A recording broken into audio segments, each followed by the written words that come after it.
Observe so many girls और मैंने notice किया कि most of them sit like this, walk like this and stand like this. और अगर आप भी ऐसा ही करते हो then this video is definitely for you, because अगले कुछ मिनटों में मैं शेयर करने वाली हूँ एक कंप्लीट बॉडी लैंग्वेज गाइड, वो सब कुछ जो मैंने इतने सालों में सीखा है। एंड अगर आप भी इसे अप्लाई करते हो तो आप अपनी बॉडी लैंग्वेज को 10x इम्प्रूव कर पाओगे। लोग आपसे बात करना पसंद करेंगे, आपकी रिस्पेक्ट करेंगे एंड आप अपने आप में पहले से कई ज्यादा पावरफुल और कॉन्फिडेंट फील करोगे।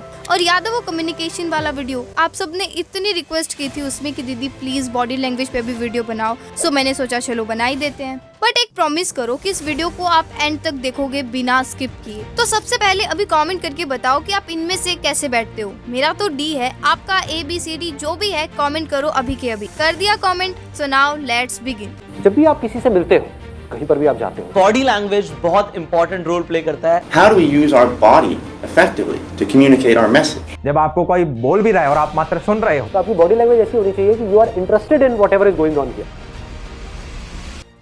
Step 1, expand yourself. जब भी मैं कोई चीज को लेकर टेंशन में होती हूँ या फिर सैड होती हूँ तो मेरी सिस्टर मुझे देखते ही बोल देती है कि हुआ क्या है, तुझे इतनी सैड क्यों है। एंड आई वाज लाइक तुझे कैसे पता चला यार, मैंने तो तुझे कुछ बोला भी नहीं।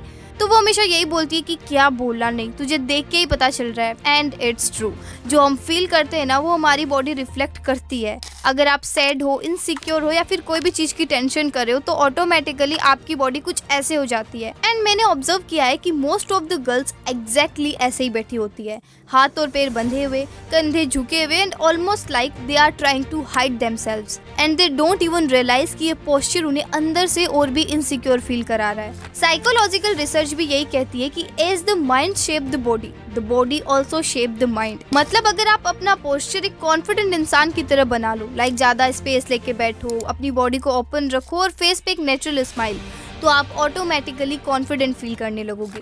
पर दीदी मैं तो पैरों को क्रॉस करके ही बैठती हूँ, तो क्या ये क्लोज बॉडी पोस्चर है? Cross legs is fine but sit in the way you take more space. जैसे मैं ऐसे बैठती हूँ most of the time and it actually makes me feel more confident. पर दीदी आर्म्स क्रॉस करना तो कॉन्फिडेंट लगता है ना? हाँ, बट डिपेंड करता है कि आप कैसे करते हो। अगर आप आर्म्स क्रॉस करते हो और अपने हाथों को ऐसे हाइड कर लेते हो तो वो इनसिक्योर लगता है, ऐसा लगता है कि आप डर रहे हो। लेकिन अगर आप हाथों को विजिबल रखते हुए आर्म्स क्रॉस करते हो ऐसे, तो वो स्ट्रॉन्ग और कॉन्फिडेंट लगता है। दीदी बैठना तो सीख गए, अब ये भी बता दो ना कि चलना कैसे है। क्या अभी 1 साल के बच्चे हो क्या जो चलना बैठना सीख रहे हो? अरे मजाक कर रही हूँ। Walk with confidence. देखो मैं जब भी बाहर जाती हूँ ना, मैं अक्सर देखती हूँ लड़कियों को, वो एकदम सिर नीचे करके एकदम सिकुड़ के चल रही होती है, हाथ कभी पॉकेट में, कभी अपनी बैग को ऐसे टाइटली पकड़ लेती है और मतलब आई कांटेक्ट तो करती ही नहीं है। और मेरा सच में मन करता है एक बार उनको रोक के पूछ लूं कि भाई देख क्या रहे हो आप, मुझे भी बता दो। तो दीदी आप ही बता दो ना चलना कैसे है। बताती हूँ। Shoulders back, spine straight, chin parallel to the ground. ना इतना ऊपर रखो कि एरोगेंट लगो और ना इतना नीचे कि इनसिक्योर लगो। हैंड्स को पॉकेट में या क्रॉस करके मत रखो, हैंड्स को नेचुरली स्विंग करने दो यार। लेकिन हाँ, स्विंग शोल्डर से हो, एल्बोज से नहीं। स्टेप्स होने चाहिए आपके wide, slow and controlled, because अगर आप बहुत फास्ट चलोगे तो नर्वस और एंग्सियस लगोगे और अगर बहुत धीरे धीरे चलोगे तो देख लो कैसे लग रहे हो आप। और हाँ, always carry your self with a little attitude on your face. ऐसे चलो जैसे आप ही की गली है, मजाक करी हूँ रे। थोड़ा हम्बल रहना है बट कॉन्फिडेंट और चेहरे पे एक अच्छी सी स्माइल होनी चाहिए। Most important, comfortable footwear. पता है एक बार मैं एक ऐसी सैंडल पहन के फंक्शन में चली गई जिसमें मैं कॉन्फिडेंट तो दूर की बात, ठीक से चल भी नहीं पा रही थी। उस दिन लिटरली पूरे टाइम मैंने अपनी सिस्टर का हाथ पकड़े हुए रखा कि कहीं गिर ना जाऊं। एंड उस दिन तो भाई मैंने डिसाइड कर लिया कि कुछ भी हो जाए इसे तो मैं दोबारा कभी नहीं पहनूंगी। तो चाहे आप स्नीकर्स पहनो, फ्लैट्स या सैंडल्स, कुछ भी पहनो, बस उसमें आप कॉन्फिडेंटली अपने स्वैग से चल पाओ। वो सब तो ठीक है दीदी, बट आई कांटेक्ट का क्या? वो तो वही नहीं बात ना। मैं बहुत ट्राई करती हूँ बट मुझे शर्म आती है। डोंट वरी, हमारा नेक्स्ट स्टेप ही यही है, आई कांटेक्ट। देखो मुझे पता है जब आई कांटेक्ट करने में डर लगता है ना, तो आप क्या करते हो? बस फोन निकालते हो या फिर इधर उधर देखने लग जाते हो, नीचे देखने लग जाते हो। बट ये कोई सॉल्यूशन थोड़ी ना है यार, because eye contact is one of the most powerful body language skills. इसे अवॉइड करने की जगह आपको इसे प्रैक्टिस करके स्ट्रॉन्ग बनाना पड़ेगा। आप जो बोल रहे हो बहस के लिए, सुनने के लिए अच्छा है, लेकिन प्रैक्टिकल नहीं है। अरे बिल्कुल प्रैक्टिकल है। Just start with yourself. Mirror के सामने खुद की आंखों में देखो, अपने बारे में कुछ भी बोलते जाओ। मैं तो ऐसी हूँ, मैं तो वैसी हूँ, मैं ये कर सकती हूँ, मैं वो कर सकती हूँ। मतलब अपनी शक्ल देख के जो भी लाइन्स आ रही है बोलते जाओ। शुरू में सिर्फ 1-2 मिनट करो, फिर धीरे धीरे इस टाइम को बढ़ाते जाओ। या फिर सेल्फी कैमरा ऑन करो, खुद की आंखों में देखते हुए बात करो और वीडियो रिकॉर्ड करो। दीदी खुद के साथ भी नहीं हो पा रहा आई कांटेक्ट, अब बोलो क्या करें। इसका सॉल्यूशन भी है मेरे पास, बट थोड़ा सा फनी है। आप किसी की भी फोटो निकालो अपने फोन में, फैमिली, फ्रेंड, जो भी, बस उनकी आंखों में देखकर आप प्रैक्टिस करो। हाँ, थोड़ा सा अजीब लगेगा, बट सच में ये बहुत काम करता है। उसके बाद अपने मम्मी, पापा, भाई बहन या बेस्ट फ्रेंड के साथ बैठ जाओ और कॉन्शियसली आई कांटेक्ट मेंटेन करते हुए बात करो। अगर डायरेक्ट आंखों में देखने से डर लगता है तो कोई बात नहीं, उनकी आईब्रोज के बीच में देखो।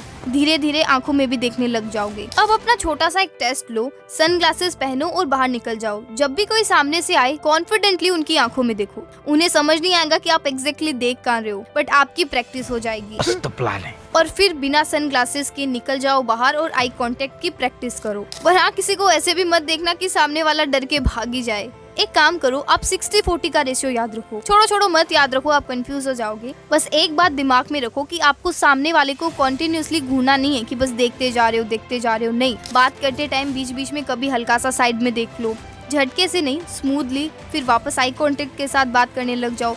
इससे आप भी कंफर्टेबल रहोगे और सामने वाला भी। अब उससे पहले कि मैं बात करूं मेरे फेवरेट टिप की, बात कर लेते हैं नंबर 4, हैंड गेस्चर्स। सबसे पहले तो आप मुझे एक बात बताओ कि जब भी आप किसी को देखते हो तो सबसे पहले आपकी नजर कहाँ जाती है? कमेंट करके बताओ अभी। अब आप में से बहुत सारे लोग बोलेंगे eyes, face, shoes, but actually सबसे पहले हमारी नजर जाती है हाथों पर। लेकिन हम क्या करते हैं, या तो उन्हें हाइड कर देते हैं, या फिर अपने फेस को या नेक को टच करने लग जाते हैं, नेल्स बाइट करने लग जाते हैं, या फिर किसी चीज से खेलते रहते हैं। स्पेशली लड़कियां अपने बालों से खेलती रहती है। ऐसा नहीं करना है यार, ये सब आपको नर्वस दिखाता है, सो अवॉइड दैट। बिकॉज जब आप प्रॉपर हैंड गेस्चर्स के साथ बात करते हो तो ऐसा लगता है कि आप अपनी बातों को लेकर कॉन्फिडेंट हो। देखो सच्ची, मैं तो बिना हैंड गेस्चर्स के बात ही नहीं कर पाती। इंटरेस्टिंग से इंटरेस्टिंग बात भी एकदम बोरिंग लगने लग जाती है बिना हैंड गेस्चर्स के। पर दीदी आपको पता है, जब मैं हैंड गेस्चर्स यूज करती हूँ ना तो सब क्या बोलते हैं कि तू डांस क्यों कर रही है। ऐसे तो नहीं होता है। अरे वो इसलिए बोलते हैं क्योंकि आप ठीक से करते ही नहीं हो। जैसे मैं आपको कुछ एग्जांपल्स देती हूँ।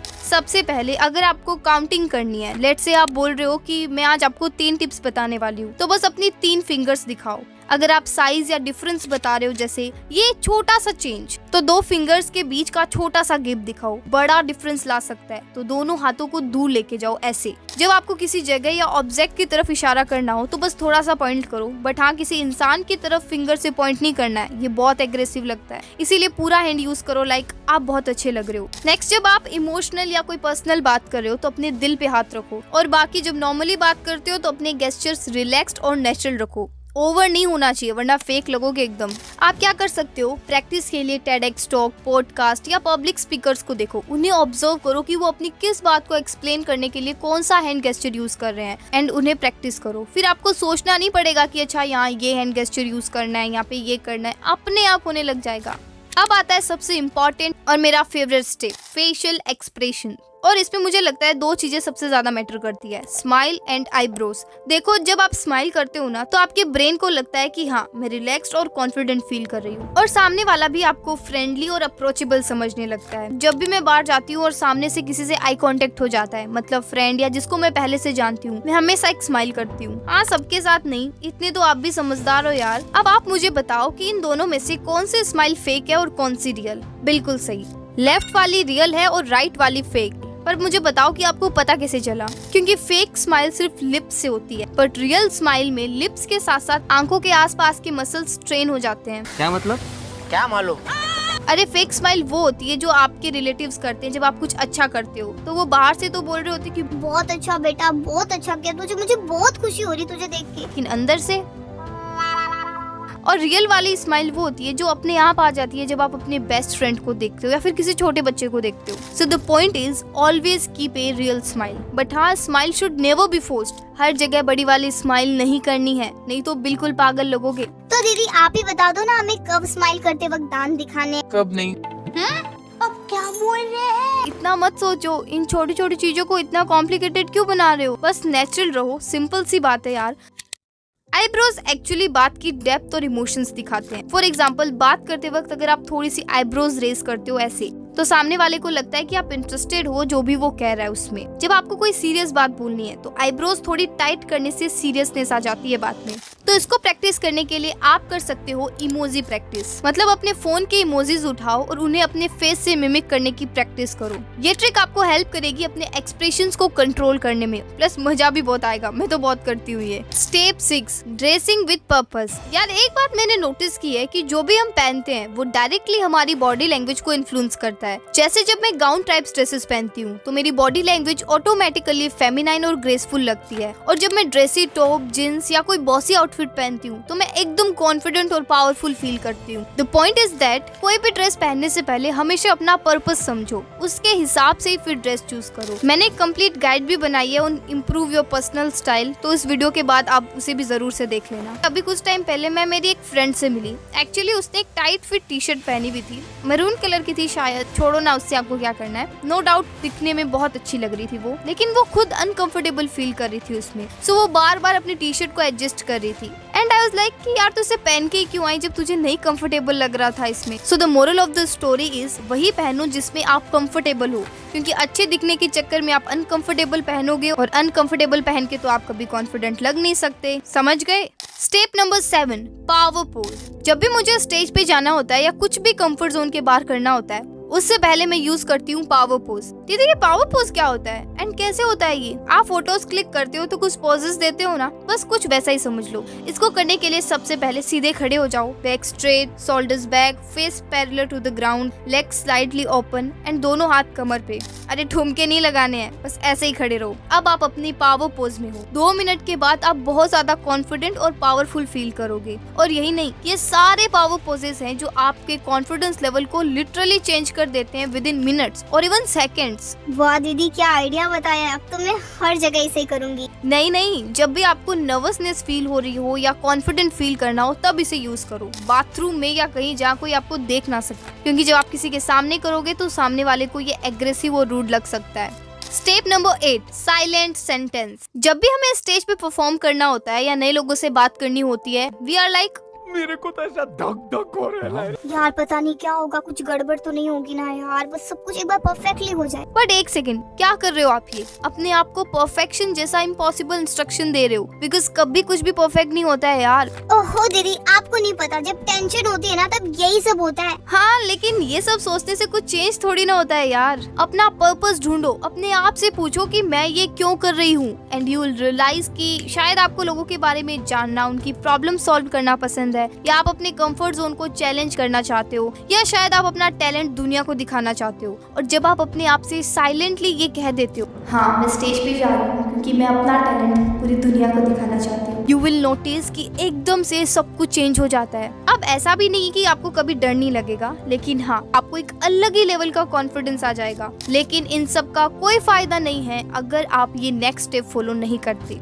मेरे स्कूल के एक फंक्शन में मुझे स्टेज पे एक सॉन्ग परफॉर्म करना था। मैं घर आई, एक सॉन्ग डिसाइड किया मैंने, उसके लिरिक्स पढ़े और मुझे लगा कि हो जाएगा यार। नेक्स्ट डे जब मैं स्टेज पे गई, मैंने माइक लिया, पहले 2 लाइंस गाए, बहुत अच्छे गाए, लेकिन उसके बाद I was blank, totally blank. तो दीदी आप ये स्टोरी हमें क्यों सुना रहे हो? अरे वो इसलिए ताकि आप समझ पाओ कि प्रैक्टिस कितनी इम्पोर्टेंट होती है। देखो हम क्या करते हैं, यूट्यूब पे कोई वीडियो देख ली मेरी या किसी और की, सारी टिप्स एंड ट्रिक्स देख ली। हाँ अब तो सब समझ आ गया। अब जब नेहा से मिलूंगी ना तब मैं उसे बताऊंगी कि मैं क्या चीज हूँ। लेकिन जब आप नेहा के सामने ट्राई करने की कोशिश करते हो तो फिर नहीं कर पाओगे।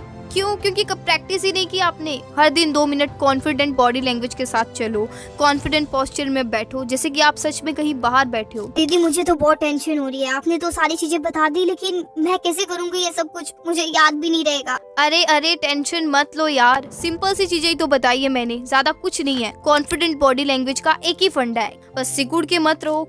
सो गाइज अभी कमेंट कर दो, now body language is fun for me. थोड़ा बड़ा कमेंट है ना, पर कर देना यार, क्योंकि इस वीडियो में मैंने ऑलमोस्ट वो सब कुछ बता दिया है जो मैंने इतने सालों में सीखा है बॉडी लैंग्वेज के बारे में। एंड कैसा लगा आपको ये वीडियो, कमेंट करके ये भी पक्का बताना। और अगर अभी तक कम्युनिकेशन वाला वीडियो नहीं देखा तो लेफ्ट पे क्लिक करो और अभी देखो, और अगर वो देखा हुआ है तो राइट पे क्लिक करो। मैं आपसे वहीं मिलती हूँ, बाय।